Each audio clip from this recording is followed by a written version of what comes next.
that in all aspects of society. Right. But I think what happened is UAE, you know, before the takeoff, it was stagnant. I mean, right? I mean, Abu Dhabi, you know, was stagnant for a while, and then there wasn't much to do, but there was work to be done, but not the level of work that you see now. Sure, right. So I mean, for the explosion of growth here is unprecedented Exactly. anywhere, pretty much, in the So world. as society, we had to adapt to that, and obviously your work ethics change, everything changes. So I think our work ethic, I think the creativity of UAE youth, I think under every Emirati, you know, when I meet with them, there's this little artist inside, this little comedian, little actor.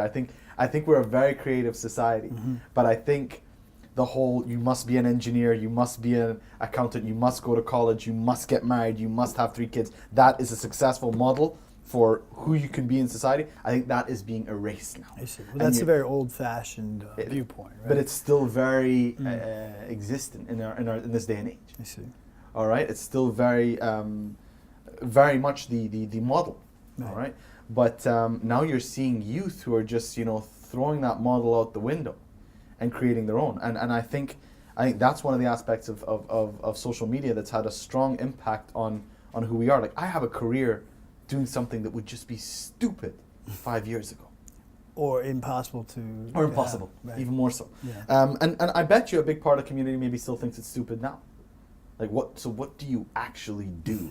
You know, try sitting in a majlis with my uncle trying to explain that. What if he asked you that? What would you say? I'd say I make videos.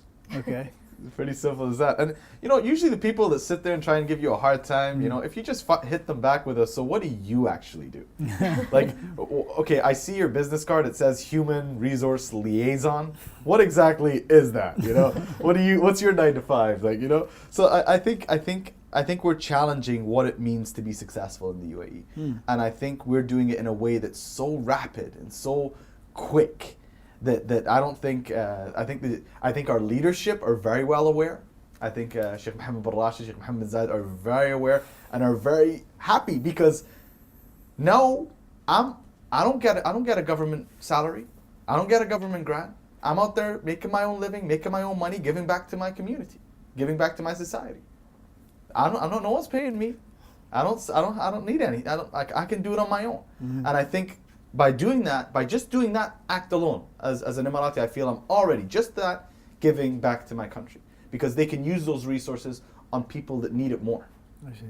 So I think that's coming, and I think, and again, I see that, but I see the problem is that middle generation, the 40 to 50 who are in those sort of leadership, I think they're having a hard time sort of grasping it. Stuck between worlds in a sense. They're stuck between worlds. And I think they're having the hardest challenge, because they're seeing this youth come up real quick, hungry, ambitious.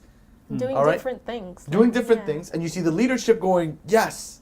And then you see these guys in the middle be like, what do we do? You know, so I think that there's a challenge there, and I think they need to be afraid, because they're getting the hard questions now. So yeah, I think the hunger, I think the work ethic, I think the ambition and the self-expression now are the things that really highlight what the UAE youth are sort of all about today.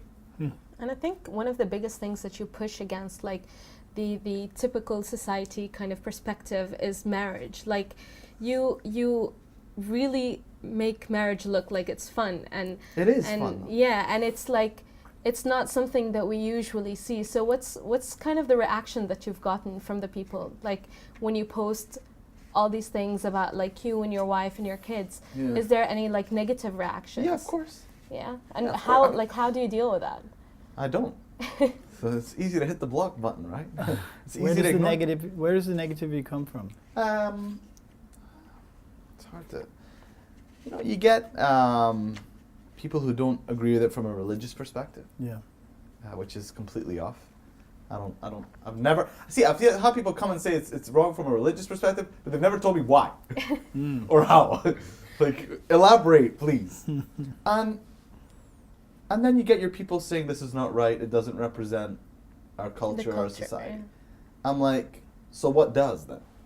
So it's back to the old-fashioned. Back to the old-fashioned. But like, I mean, all right, so if a man and his wife, you know, loving each other, having fun together, doesn't represent our culture, then what does? Her being miserable? Her being at home? Maybe a picture of her like standing behind me in a niqab will be more representative. Is that what you want? Like, I don't understand.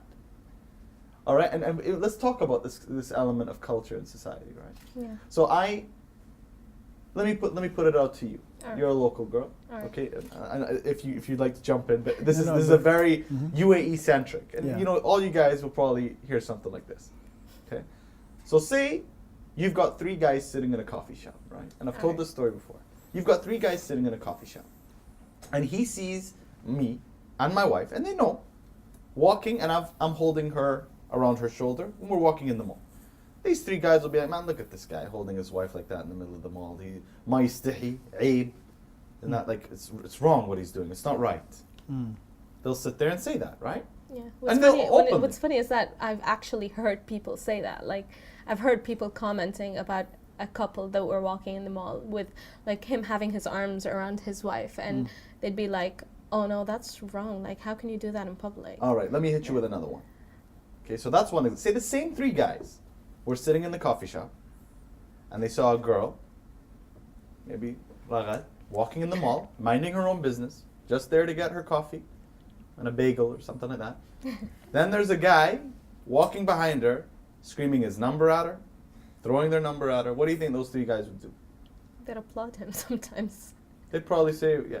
Even if they didn't applaud him, they'd be like, yeah, sure, bas yalla, shabab. Boys will be boys. Boys will be boys, Yeah. which is the worst. Exactly. Saying I hate it. Now here we go, right? So have we come to a society, and I'm not talking about UAE, but in the Arab world, where that's normal? Where from a cultural aspect, that's fine because it's normal. But a guy holding his wife, halala, this is his wife, the mother of his kids. And it's not like I'm making out with her in public. Exactly. This is my wife, the woman that I love, the woman, my best friend. You can't, like, I don't understand. If that's the culture, you keep your culture. I'll have mine. Well said. No, seriously. But I mean, we need love now more than ever. For God's sakes, yani, every single day there's shit in traditional media that like to show, you know, that we're just these miserable people that all we think about is war and destruction and everything. We need love more than ever. Everyone needs to do it. Definitely, There needs we to need be to show it. Exactly. There needs to be hundreds of Arab couples taking pictures together. There needs to be all these kids out there expressing love and joy and happiness. There needs to be a balance. And if you take the time to hate on people that do that, that says a lot about you. So for me, why should I spend 1 second engaging in that negative comment? Why? Exactly. Yeah. It doesn't help. It doesn't change anything. It doesn't make the world better. Block him, or her, or whoever. Just block him. Very easy. Well, you definitely are passionate. I definitely can, Have to be. yeah. Yeah. Otherwise, if you're doing something without passion, there's no point. Mm. And I have to be passionate about this. And it's something. It frustrates me so much. So much. Like, come on, every day. What? No positive stories in the Gulf. Nothing in the Arab world. There's not one person doing something good. I see. Yeah. Come Negative. on. Focus on the negative. Right? Everything they spin, and it's just, that's why I'm like, traditional media, man. Not that I've given up on it, but I just think I can have so much more of an impact doing my own thing. Like, I did this video on Al Giwain. Did any of you see the Al Giwain video? No, I just- swear to you, I was getting DMs saying, that's a city? It exists? We didn't know. There's so much, and that's just here. Imagine the other things that people don't know. So I have to be passionate about it. I have to be passionate about my country. I have to be passionate about my family. I have to be passionate about everyone that's here in humanity to do the work that I do, because it's exhausting. Definitely. And if I spend time, it's already exhausting physically and mentally to do that work at such a consistent pace. That if I get weighed down by the negative comments, then I'll be always just like trying to get out of the water to breathe. I spend next to no time. That's different than constructive criticism. If it's constructive criticism, and I know, because if someone wants to give me constructive criticism, they'll DM me, they'll ask me for my number, they'll give me a call, we'll sit and have a coffee. You won't put something on my public profile saying this is not good. I'm saying this because I care about you. Yeah, sure you are. Yeah, Yeah, right. 'cause That's why you wanted everyone to see it. Yeah, exactly. Because constructive criticism always comes in a more polite way, I Bildat, think. And like exactly. when someone is just putting random hate comments on your picture, that's not at all constructive. Exactly. Doesn't help anyone. The short answer to you is I choose not to deal with negative comments because there's nothing to be gained from it. Nothing. On the subject of controversial topics, let me ask you about this article you wrote about, are there too many expats in the UAE? Because that was a question sort of about, you know, how Emiratis are viewing the world. Well, what do you think about this? You know, for me, I always look towards the leadership and how they're viewing these things. And use that as sort of like a North Star for me, like a guiding line. And I've never heard them like openly come out and talk about issues with the population imbalance. There is a population imbalance. I mean, What is the exact, what is it, like 10%? That's what's traditionally used. I believe Yeah. it's lower than that. It has to be. You go to some of these places, like.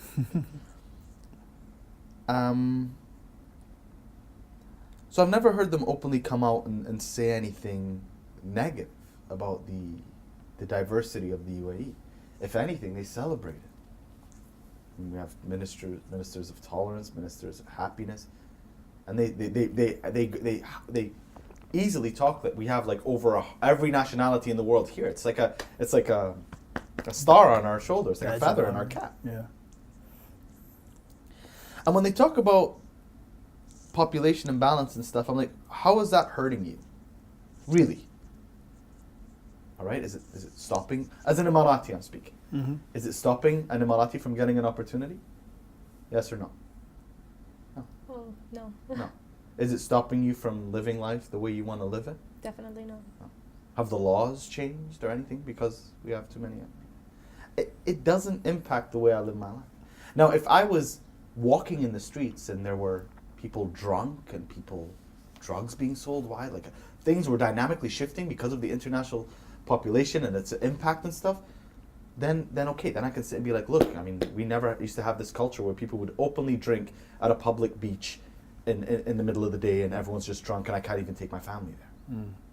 But we've been able to harness this global energy for people to still want to come here, still want to call this place home, but still maintain that sort of religious and cultural dynamic. That is this beautiful balance where people respect the culture, respect it, and will, if they want to do other things in their life, they'll do it within the confines that they have. So for me, if I have access to opportunity, you know, if I can raise my family in a safe and healthy environment, if I can live a life with dignity, then I'm happy. And that's what the priority of our leaders are, regardless of the population. And people say this whole Emiratization thing, you know, it's what's the word I'm looking for? It's like preferential treatment to Emiratis in jobs. Every country in the world does that. Of course. Have you tried as an expat getting a job in America? You know, it's tough. Even if you're a Stanford grad, these guys were having to fight for visas and all these things. Sure, Here we open it up to everyone. So anyone that does that preferential treatment for Emiratis, I'm like, everywhere in the world does preferential treatment for their citizens. It's the duty of the government. So as long as, for me, are there too many expats in the UAE? I don't think it matters.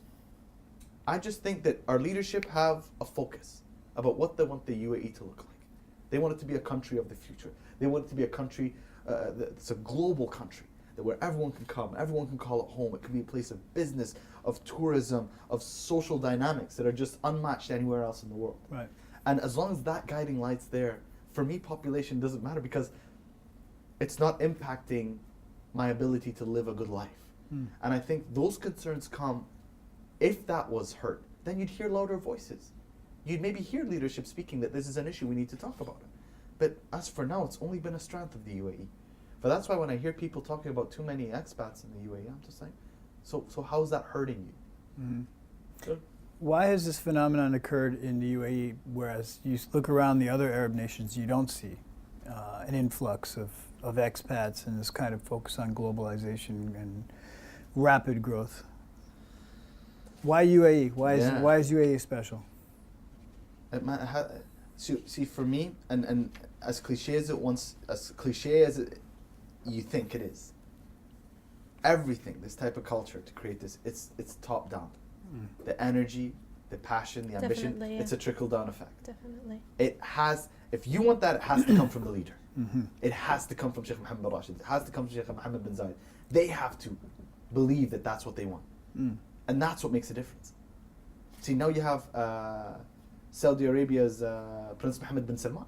You're going to see the same thing happening there. Because he has a vision for the future. Yeah, and we've already seen it. And you're seeing it with changing. some of the laws. Yeah. Like you're seeing, now he put the woman to drive. Right. He's going to open it up. They have a Ministry of Entertainment, I believe, where they're going to be bringing theme parks, engaging youth, all these things. There was this video that came out that went viral on Twitter of like a sort of like a DJ in the middle of a Saudi street saw that it was like, it looked like it was like Ayia Napa or Ibiza or something like that. It was nuts. And good, bad, I don't know. But I'm just saying it's different. And you're gonna see things like that in Saudi because, especially as His Highness the Prince opens things up to society. You're talking about people or youth that have had like a tape on their mouth, or like been like the self-expression has been held down for so long that when you take the sellotape off their mouth, what's the first thing you're gonna do? Scream. Scream.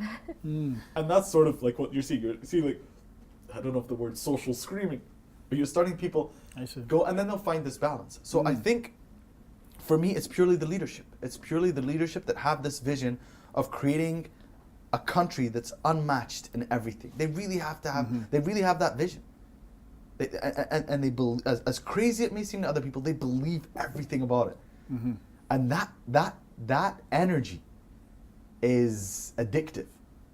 Contagious. It's addictive and contagious. It's like you feel it. Like you sit. Like when you walk around in Dubai, there's an energy that you just don't feel in other places. There's a few cities in the world, but like maybe New York, you feel that energy. Yeah. But like if you walk around in Dubai, you feel this energy. It's buzzing. It's buzzing, and that's a top-down thing, purely. And obviously, we as the people, we get in line with that, get behind that vision, and then we carry it forward. So obviously you're very passionate about a lot of things, and some things make you angry and some things make you happy, but like when we see you on social media, you're always like with a smile on your face. There's nothing that changes that. So how do you stay positive within all the mess that happens and all the negative and all the, like you said, everything that's happening in the world, how the media portrays us and everything? Just gratitude. Like, I am so grateful to be able to do this for a living. Like, you don't understand. Like, I am so happy that I can wake up in the morning and just do work I love. Make videos, do social media campaigns, work with companies and government organizations to tell the story of the UAE. Because I know what it feels like to not do something that you love. To sit and do a job that you're not enjoying. You've done it before. I've done it before. I talked about that at the beginning where, so for me it's just like, I never complain. Like I'll say I'm tired, fine, everyone gets tired, but I'll never complain. Because everything I do with such passion because I absolutely love it. And I feel it's like a blessing for me to be able to make a career and provide for my family doing work that I don't even feel it's work. I really don't. I'm having so much fun all the time. I was just like, sometimes I'm on stage and I'm doing something, and I'm like I'll take a pause and I'll be like, I can't believe I'm getting paid for this. Yeah. Like I really can't. Like I'm just like, I can't believe people are giving me money for this. And I'm so happy, and that's why I work so hard. That's why I'm so grateful for it. And that doesn't mean there's not tears. That doesn't mean there's not days where I'm suffering and tired. But what's the point in sharing that with the world? Spread the positivity. So, you have to. You mentioned at one point you made the leap, though. You had a job you didn't like, and not necessarily you weren't like, but you weren't fulfilled. Yeah. And you knew that there was another thing that was really your calling, and at some point you made that leap. Yeah. What kind of advice would you give to young people in UAE and abroad about how to make that leap. How do they get into basically following their dream and Okay. yeah. That's a great question. I truly believe, just to start off with a belief of mine before I get into the technicalities of how I did it.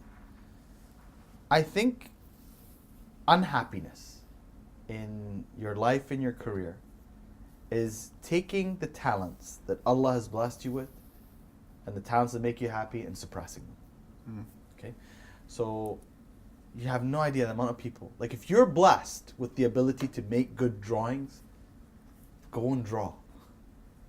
If you have this ability to make people laugh, go and make people laugh. If you have this ability to think financially, or if you have this ability as a scientist, then go be a banker, or go be and it makes you happy, or go be a scientist. Don't be a funny woman or a funny man who loves comedy and just shines when they're on stage in front of people and sit behind a cubicle for 8 hours, doing Excel. I feel the quickest way to unhappiness is suppressing your God-given talents. And people say, Khalid, how did you train? I'd never trained in my life. Public speaking, never. Writing, never took a writing course. Presenting, never took a course. Nothing. It's just I would watch people, I'd see how people were engaged. I learned from Jim Carrey, because Jim Carrey was actually one of the #1 hosts for they would love him to come and host the movie awards, and he would always make fun of himself, like, I'm just here to present. I'm not winning anything. Yeah. So he would, the way he captured the crowd, the silence, what he saw, I was addicted to that. So the biggest advice is just, it's cliche, but it's true. It's just to do the things that make you happy. And to do them, and when I say do the things, I mean do them. I mean, you wake up 4 or 5 a.m. if you have to, and you grind till 12 p.m. or 12 a.m. or 1 a.m. or whatever. So I'm trying to it's been a bit late at night. 1 a.m. and you do that the second day, and the third day, and the first week, and the first month, and the first year, and the 10th year. You don't believe hard work equals success? Follow The Rock on Instagram for 1 day, and he'll show you how it's done. There's no coincidence. He is tireless. There's no coincidence that he is the hardest worker and the most successful. No coincidence. That is what it does. All right? So in terms of technicalities, making the leap, 1 year of savings in my bank account, about 2 to 3 opportunities in terms of like shows or jobs lined up, and praying to Allah to bless this journey. But for me, I had an opportunity. It was Ramadan 2016. I wanted to leave Mubadara and do my own thing. And I told my company that I wanted to do it, and they offered me a promotion with a raise. And I was pitching a show at that time to different channels, and CNN got back to me and said they'd take the show. So did anyone watch the Ramadan series last year? No one? They're probably, Hurtful. Your YouTube and your Facebook, I'm sure they're looking at, not necessarily CNN. Hurtful. Anyway, so I did the CNN show. Okay, so they said we'll take the show, and you have a 4-part series on CNN Becky with Anderson, Connecting the World with Becky Anderson. And I went back to my wife that day. And then I went to when I was doing the job interview for the promotion, I'm like, look, give me a month to shoot the show, and then I'll come and work for you. Just give me a month. This is my dream. He's like, no, you start tomorrow. So I went back to my wife. This is after, this is her, we'd been married since 2007. This was 2016, 9 years of me telling her, I don't like my job. So I go back to her. Imagine, like that's a real woman there. I do put up with that. So I go back to her. I'm like, look, I got the CNN opportunity. They came back. They're gonna help me do. Like, that's amazing. Yes, your dream. I'm like, yeah, but like the guy who's offering me the promotion said, like, if I don't, then I have to. If I don't take this job tomorrow, I have to leave. And then if I take the job, I won't be able to do the show. This is one of those turning points in life. Exactly. Yeah. So she's like, so I'm like, what should I do, Sana? Yeah. She's like, all right, Khalid, look. CNN is what you want to do. You want to present. You want to be on TV. That's your dream. All right? So you can do that, and you're going to be freaking awesome. And from that awesomeness, you're going to grow to more awesomeness, inshallah, with experience. She's like, but if you don't do that, then if you follow Salama on Instagram, Yeah, then of you know. course. So you know her attitude. So you envision her saying this to you. She's like, if you don't do that, CNN job, and you take this job that you know that you're not going to enjoy, but it pays the bills and all that, you do it and you shut your mouth. Yeah. You go to work, Wise. you come home with a smile, you be nice to us, not one complaint for the rest of your life. And she said, here's it, for the rest of your life. Do And not that flipped it. complain for the rest of your life. And what do we work till 65? Is like retiring? I'm like 31 at the time. I'm like, oh my God, that will be my life for the next 34 years. 34 years. Double what I'm doing now. Double what I've lived. Or another life of doing something I don't. And when she put it in that perspective, when you think about the time you have on this earth, the time you've spent, the time you have left, and you think, oh my God, I've just, like, half of it is gone.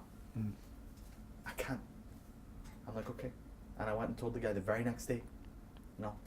And I did the CNN job. And when I look back, I swear to you, it was the easiest decision of my life. Because sometimes you need that slap. But I find that when you look at your life in terms of time and really how much you've got, it gets you to move in the direction that you need to go. Definitely, it just puts everything into perspective. Absolutely. Like you said, it's a whole I was other so life. I've never been so scared in my life. Well, first of all, because you see the end of it, right? And what it could potentially look like. She's like, you go to your job, that's who you are. You're an employee. You'll be I was a manager. You'll be a manager, and you're a company person for the rest of your life. When that sunk, it was like my heart fell to my stomach. She's a wise woman because She she is. communicated to you in a very effective way. Absolutely. So you took the CNN gig, and it looks like it was only a 3-month gig. So It was a 1 month. It was over Ramadan. And 4 s- episodes. And how did that? And so you took that gig, and then how did that get you to the next thing? Because I'm assuming that led to the next thing. Yep. So what was that? So the next thing, I'm trying to think, what was right after CNN? Because at this point you turned down the corporate job with the Yeah. promotion. You took the CNN gig, but then the CNN gig is over. So how did you keep it going? Just started doing a lot of shows. Yeah. So I take that. So I mean, a lot of people saw me on that show, at least in the corporate world. Yeah. Yes. Yeah. Like looking at everyone who didn't watch the show, at least in the corporate world, and Yeah. I would get invited for to be a presenter of like annual events. If they have like business seminars. That year I hosted the Dubai the Global Women's Forum in Dubai, which is one of my proudest moments. And I just kept staying active on shows because that sort of paid the bills. But again, creating my own content. So a lot of people in this industry, at least in social media, I think they lose sight that you're not engaged with something that I'm working with a brand or a company in. You're engaged with the stuff that comes directly from me. And a lot of like people who are in this industry forget that. As people love you or enjoy your content for you, not for a company. And when they know there's a company involved, they sort of go, but I try and create as much videos and content and stories that I believe have an impact on people in parallel. And that creates opportunities too. Like, you'll see it soon. The Al Gawin video is going to lead to something. So stay tuned to the Instagram stuff because just doing your own work and doing what you love, you realize that it leads to other opportunities. Yeah, and So- you use it for the right things. I think that's the main reason why a lot of people are fans of you, because for example, yesterday you were at the Lush event, you were improving the world and the environment. So it just leads to bigger things and more important things. Absolutely. I think having a platform. I agree with you completely, man. And storytelling is people always want someone to tell a story. There's always a story to tell. And this is great. Like I just downloaded the book yesterday, The Storytelling Animal. Anyone read that? Just download it. It's like shows how how important storytelling is to the world. Everything's a story. Sheikh Muhammad Rashid, he's the best storyteller in the world, and we believe it and we follow it, and that's why you see what you have today. So as long as I continue to tell good stories, important stories, I think opportunities will come. Now, what those opportunities are, I'm super flexible. Like, I mean, I can be behind the scenes, I can write, and I think staying flexible is incredibly important to making sure that you continue to make a career for yourself. Yeah, definitely, because you graduated with a business degree, right? And how has that affected what you're doing now? Because it's kind of a different field. What you're doing now, it's more like of speaking to people. So how are you still connected, or are you still connected to your business degree? Well, everything's a business, right? Like when I get into a company, like being able to understand companies and how they work, that helps me to tell their story better. Just understanding the world of business, I think, is always good. Like to have some sort of element of business in your arsenal. As a creative person, so that you can figure out how to get paid. If yeah, exactly. That's the one. That's a very useful skill. Absolutely. But if anything, like that MBA, has given me confidence. It's grown me as a human being in more ways than I've ever professionally. Like my change came from Stanford, that's for sure. Mafi shak. Like going to there for 2 years and having to, break bread with some of the most brilliant minds. It's just like it challenged me every single day. Definitely, yeah, of course. Let me ask you about some of these really great articles you have in the National. One you have on happiness, but actually this one's quite intriguing about changing the spend culture. So would you speak to that a little bit? Do you think that there's too much of a consumerist culture in Abu Dhabi or Dubai? Or? Yeah, I think there's a big consumer culture.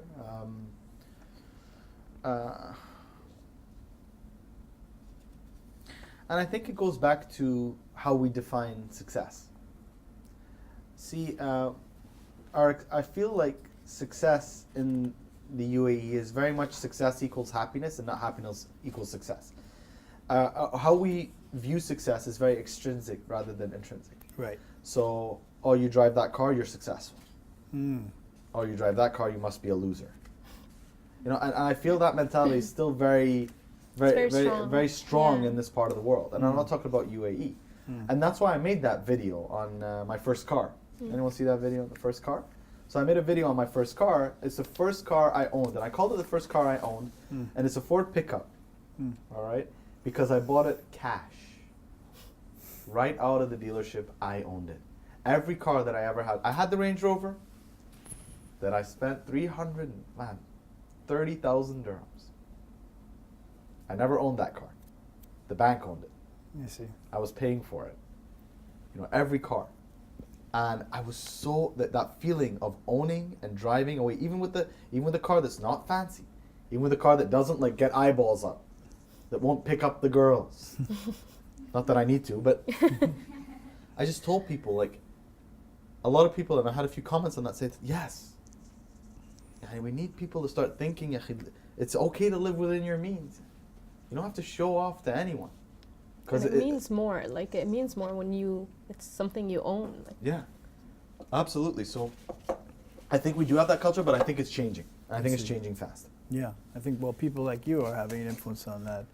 I mean, you mentioned gratitude, you mentioned intrinsic reward. These are really important themes to maintaining a sense of happiness, right? Big time. I don't spend anything, man, on like, I have one pet peeve. I mean, I have one weakness, which is gadgets. Okay. Like, I love to have the latest iPhone. That's my only thing I spend on. Like, I don't spend on, like clothes, man. I've been wearing the same. I have some of the T-shirts from 5 years ago that I'm still wearing. Sweatpants and Toms. Like a Nike cap or something like that. I love Nike caps. So, but I mean, for me, like I'm just happy to do work. I'm happy when I'm working. I'm not happy when I'm spending. I'm happy when I'm working, because when I'm working, that means I'm doing something for our world. I go to, like, if I haven't created a video or some content or something, I have a hard time sleeping. Isn't that the key to happiness in a sense? And you already alluded to it earlier, but feeling like you have a purpose or you're fulfilling some purpose. It's much more satisfying than, like you say, buying expensive things. I've had expensive things, man. Yeah. I had the Range Rover. I had the got a fancy, nothing, man. Like nothing. Okay, it was a nice car to drive, but happiness, like that true sense of peace when you go to sleep, that waking up in the morning, like after a 16-hour shoot, and then you have 2 hours of sleep and waking up the next morning ready to grind. That's everything. And willing to, like, wanting to do it. Oh yeah, bring it on. Yeah. I can Wanting do that to do it, I can it do that makes all day, every day. I think that's a goal for everyone to have. Definitely, Yeah. it's universal. And obviously I have my kids whenever I do get tired, because I get tired, but I just remember I got mouths to feed, kids to put in school, college funds, a house to pay for. Like I said, like I try and, like I believe just my way of life is a way to give back to my country. I really do. And I think because traditionally our country's been run from like a top down, in terms of like the government has pumped money into the communities and the countries and the people, where now you need to see the bottom up. You need to see us creating value for our governments, us creating value for our society, and not spending where we shouldn't be spending, not taking grants and all these things when we really don't need it. And I feel like being able to be independent economically is an important part of where I see the future of the UAE going. Well, that's the question I want to ask you next. Like, where do you see this going? Where do you see the future of the UAE? Where do you see the future of, let's say, digital media in the UAE as well, going in the next, let's say, 5 to 10 years? So, I wouldn't dare say where the UAE is going to be in 5 to 10 years, because I would probably be so wrong. I don't think there'd be anything I'd be more wrong about, because you never know, right? I mean, we just announced the space program, mission to Mars, and 2 years ago, it was like, maybe we'll get a new mall, I mean, now we're going to space, I'm just, I just think that we're gonna, on the path that we're going, for anyone to sit there and envision what the UAE is gonna look like in 5 years, you're wasting your time. Because, we're talking about going to Mars and space programs today. What's left to do? But they'll figure it out. They'll know. Of course. So I think we're just going to continue. I think things like, the big milestones of the Expo 2020 coming, right? All these things are going to change the dynamics of the UAE. If all these people that were complaining about, the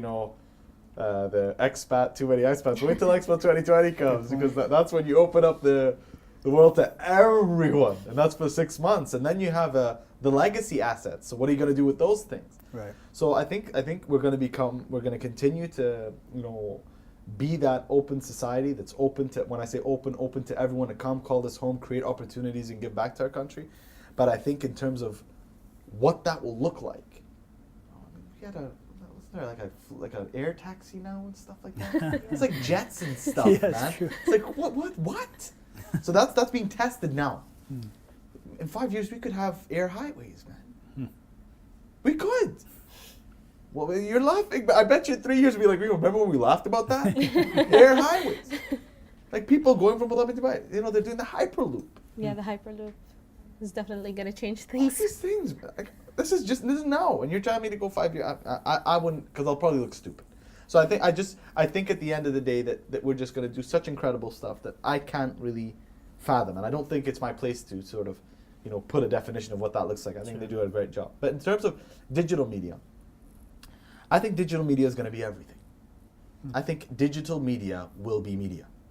I think social media will be media.